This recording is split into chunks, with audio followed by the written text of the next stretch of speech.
Work culture వల్ల చనిపోయిన software ఉద్యోగి. దీని గురించి మనం మాట్లాడుకుందాము.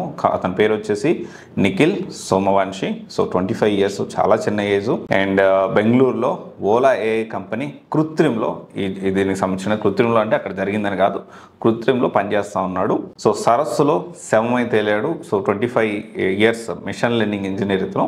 సో కంపెనీలో విషపూరిత పని వాతావరణం ఉంది అని చెప్పి రెడ్డిట్లో పోస్టులు కూడా పెట్టాడంట. సెలవులో ఉన్నప్పుడే ఘటన జరిగిందని చెప్పి సో కంపెనీ అంటా ఉంది. ఈ నెల 8న బెంగళూరులో అగరా సరస్సులో ఇతని శవం అయితే సో లభ్యమైంది. సో ఈ ఘటనపై పోలీసులు దర్యాప్తు చేస్తూ ఉన్నారు.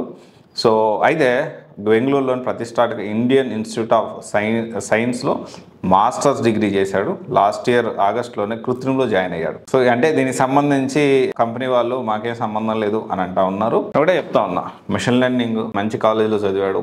సో ప్రెజర్ పెడుతుంది కంపెనీ. సో ఇక్కడ ఒకటే విషయం ఏంటి అంటే, సూసైడ్ చేసుకునేంత ధైర్యం ఉన్నప్పుడు ఎందుకని బతికి సాధించలేరు చెప్పండి. సో ఇప్పుడు వాళ్ళ తల్లిదండ్రులకి ఎంత బాధ. నేను ఇది ఒకటే చెప్తా ఉన్నా, ప్రతి ఒక్కరికి, ప్రతి జాబ్లో పుట్టిన ప్రతి మనిషికి ప్రెజర్ ఉంటుంది, చచ్చిపోయే వరకు కూడా ప్రెజర్ ఉంటుంది. ఇది మనం అందరం తెలుసుకోవాలి. పుట్టిన కాడి నుంచి, పుట్టిన పసిపిల్లోడి కాడి నుంచి ముసలి వాళ్ళ దాకా కూడా మనిషికి ప్రెజర్ అనేది ఉంటుంది, టెన్షన్ ఉంటుంది. బట్ దానికోసం తను చాలించి చనిపోయేంత ధైర్యం ఉన్నప్పుడు బతికి జీవితాన్ని ఎందుకు సాధించలేదు చెప్పండి. సో ఇది ఒకసారి ఆలోచించండి. So rest in peace brother. So definitely నువ్వు ఎక్కడున్నా నీ ఆత్మ మనశ్శాంతిగా ఉండాలని సో డెఫినెట్లీ హార్ట్ఫుల్గా కోరుకుంటున్నాను. బట్ ఇలాంటివి అయితే ఎవరు చేయకండి. వాళ్ళ పేరెంట్స్కి కూడా గుండె ధైర్యం, మనోధైర్యంతో వాళ్ళ జీవితంలో ముందుకు సాగాలని కోరుకుంటా ఉన్నాను.